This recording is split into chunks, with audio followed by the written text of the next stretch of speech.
আজ সপ্তম দফায় ভোট নির্বাচন, যেখানে যাচ্ছে সেখানেই বিক্ষোভ। কি হচ্ছে? ইতিমধ্যে বিজেপি প্রার্থী তাপস রায়ের সঙ্গে চলছে গো ব্যাক স্লোগান উত্তর কলকাতায়।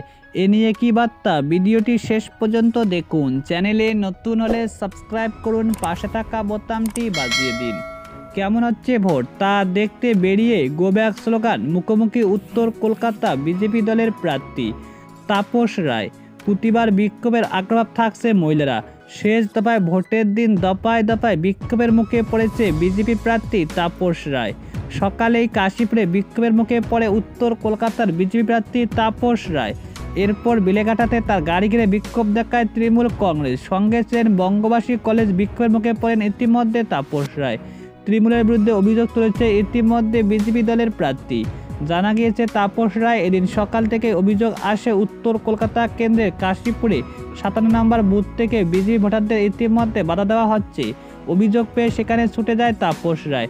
সেখানে যেতেই তৃণমূল কংগ্রেসের কর্মী সমর্থক তাকে ঘিরে বিক্ষোভ দেখায় এবং গো ব্যাক স্লোগান দেয়। তাকে বুথে ঢুকতে বাধা দেয়। এরপর তুমুল বচসা শুরু হয়। ইতিমধ্যে তাপস রায় দাবি করছে বুথের বাইরে নিরাপত্তার দায়িত্বে থাকা পুলিশ কর্মী ছিলেন না। এরপর তিনি থানায় ফোন করেন, পুলিশ অফিসার আসতে বলেন। শিয়ালদা বঙ্গবাসী কলেজের সামনে তাপস রায়কে ঘিরে বিক্ষোভ দেখায় go back slogan. Tapas Roy বঙ্গবাসী কলেজ যেতে তাকে ইতিমধ্যে ঘিরে ধরে তৃণমূলের কর্মী সমর্থক জয় বাংলা স্লোগান দেয়, এমনটাই অভিযোগ।